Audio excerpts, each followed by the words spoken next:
Tropical update is 9 p.m. PST, August 23rd. And Tropical Storm Fernand has formed from 90L earlier today. This is Advisory 2 as 11 p.m. Atlantic Standard Time. And they're still saying it's becoming better organized, but not really. I mean, the latest crisp ever passed only shows 31 knots southeast of the center.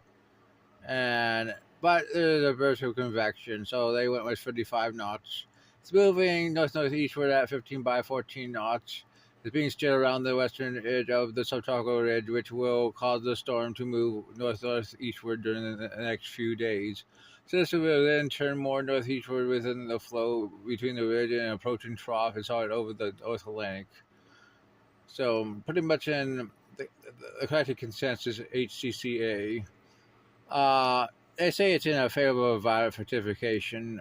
Warm sea surface temps are light shear, but models do depict some dry air, so they will go to 55 knots by 48 hours.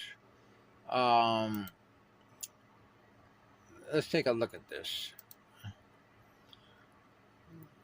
It's not exactly an impressive storm, but I think it's a little bit more better organized than earlier. You definitely have an LSC, you have your convection for Fernand. And here's the track. Pretty much stays away from land, which is in line with the models.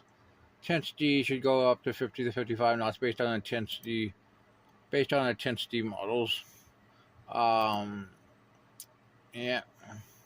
I agree. I mean, it's pretty likely to fall that. Next is 99L, which is probably a depression.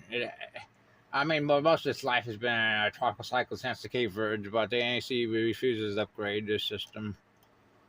And that's just the way it is. It's sad. They now have increased the odds of formation to 40% in the next 2 to 7 days.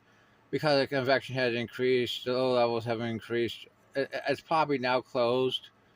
It's going to be moved westward at 20 to 25 miles per hour through the Leeward Islands. I agree. I mean, obviously. And obviously, here's the system. Yeah. We can show you the models. It shows west to westward into the Caribbean. GEFS shows westward. GPS shows westward for the next 96 hours, then northwestward. A lot more northward compared to the other models. Because it sees the trough and it pulls it northward.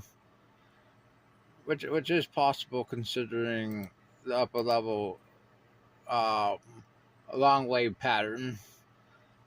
Models show a slow strengthening over the next 72 hours to around 50 knots, then strengthening a little bit more afterwards.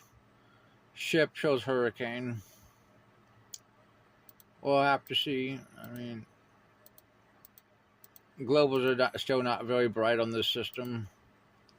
ECMWF doesn't show anything at 144 or 72. GFS only going up. Let's go to 78. It shows only a reflection at this point. Anyway, in the Eastern Pacific, got a system which is 92E that has formed off Mexico. A depression is likely to form as it moves west-northwestward at 10 to 15 miles per hour. It has 50% in the next 2 days, 70% in the next 7. And we can show you this system. It clearly had organized LSC convection. I think it has a pretty decent chance of becoming our next named tropical cyclone for the Eastern Pacific.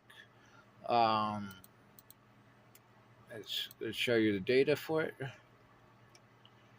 Clearly, it's going to stay off land. Here's GPS. GEFS. Clearly away from land.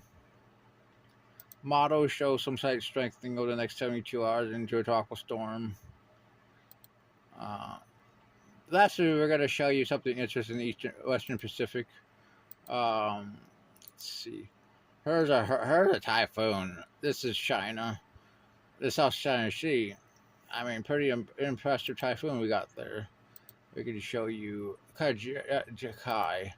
I mean, I'd say that's probably about 85 to 90 knots, in my opinion. Could straighten into a major system as it heads towards Vietnam. Uh, yeah. Well, anyway, that's your tropical update.